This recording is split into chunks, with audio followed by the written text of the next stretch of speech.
सिर्फ भिखारी हैं, आपका वोट हासिल करेंगे, आपको नेता बनाएंगे, मुख्यमंत्री बनाएंगे, प्रधानमंत्री बनाएंगे, और हमको क्या मिलेगा? इफ्तार की दावत और मुंह में खजूर। रिजर्वेशन नहीं मिलेगा हमको। ये कौन साइंस है ना? जब प्यार किया तो डरना क्या, तोड़ जाइए 50%। श्री असदुद्दीन ओवैसी जी।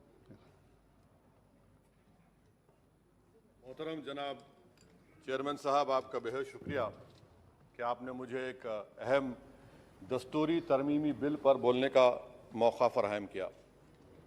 मोहतरम चेयरमैन साहब, मैं आपकी जानिब से बरसर इख्तिदार जमात को मुबारकबाद देना चाहता हूँ कि आज उन्होंने जो दस्तूरी तरमीमी बिल को लाया है, आप शाबानों के उस कानून के लाने के नक्श कदम पर चल रहे हैं। मुबारकबाद देता हूँ आपको और उम्मीद करता हूँ कि इसके बाद बरसर इख्तिदार जमात के ज़िम्मेदारों की ज़बानों से बार बार शाबानों का जिक्र नहीं होगा, क्योंकि ये आपका दस्तूर में इस बात की इजाज़त है कि सुप्रीम कोर्ट अगर कोई फ़ैसला देता है तो सरकार को इस बात की इजाज़त है कि वो उस फैसले के ऊपर कानून बनाए, जो आपने किया। तो इसलिए मैं कह रहा हूं कि आपने शाबानों की रिवायत को बरकरार रखा, आपको मुबारकबाद। दूसरी बात यह है जनाब चेयरमैन साहब के बड़ी बड़ी बातें हुई कि ओबीसीज के लिए सरकार है। मैं इसको डिस्पेल करता हूं, एक्सपोज करता हूं। ये सरकार ओबीसीज के लिए नहीं है। क्यों नहीं है? National commission of scheduled caste, national commission of scheduled tribe जो है 338B में उनको जो इख्तियार दिया गया है वो प्लान एंड पार्टिसिपेट करने का। आप ओबीसी में एनसीबीसी करने के खाली एडवाइस करना, यहां पर प्लान और पार्टिसिपेट है ही नहीं। तो ये आपका एक्सपोज करता है आपकी हिपोक्रेसी को और आपकी मुनाफिकत को। दूसरी बात यह है कि रोहिणी कमीशन ने कहा कि 10% ओबीसी 50% रिजर्वेशन को हासिल कर रहे हैं और 20% जाते हैं, इनको कुछ नहीं मिल रहा है। तो सब कैटेगराइजेशन क्यों नहीं कर रहे आप? अगर आप ओबीसीज के लिए हैं तो उन मखसूस कास्ट के लिए आप हैं, आप तमाम ओबीसीज के लिए नहीं है। ये आप ही का रोहिणी कमीशन ने आया है।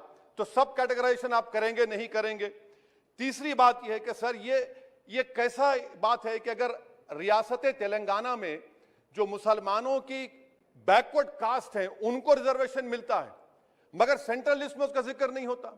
तो एक ऐसा कानूनी मैकेनिज्म बनाने की जरूरत है कि अगर किसी स्टेट और रियासत में वो ये तय करती है कि ये हमारे स्टेट की ओबीसी है तो सेंट्रल लिस्ट में उसका रिफ्लेक्ट होना चाहिए। मिसाल के तौर पर बिहार में सुरजापुरी जात का जिक्र ही नहीं है सेंट्रल लिस्ट में, तो इसका हुकूमत करेगी नहीं करेगी। चौथी बात यह है कि आप क्यों डर रहे हैं? नरेंद्र मोदी की सरकार क्यों डर रही है? 50% को क्रॉस करिए ना।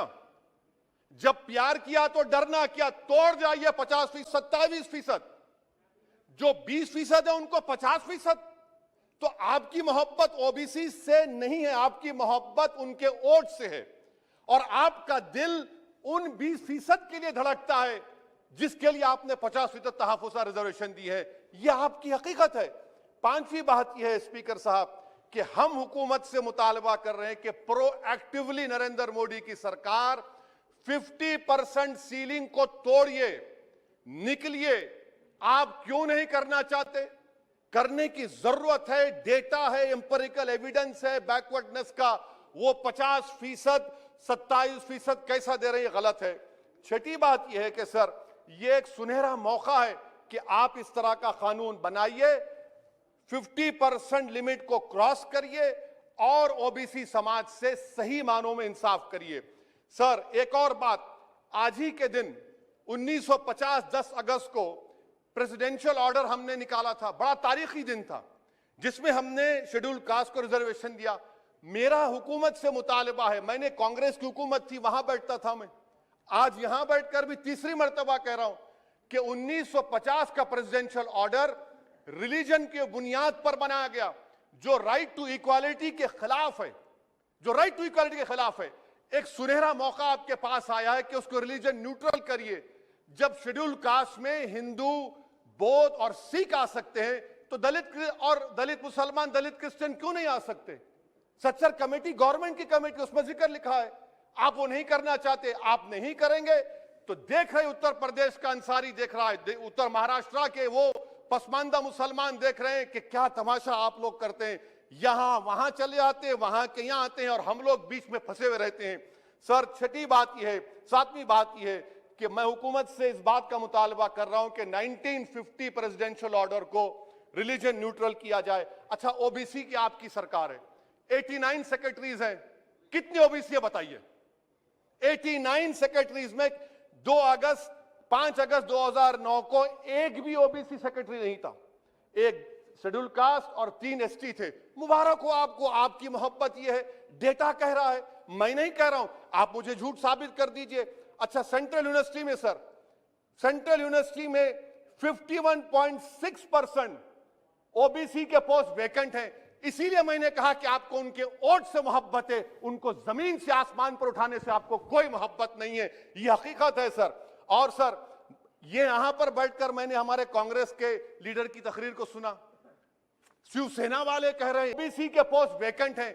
इसीलिए मैंने कहा कि आपको उनके वोट से मोहब्बत है, उनको जमीन से आसमान पर उठाने से आपको कोई मोहब्बत नहीं है। यह हकीकत है सर।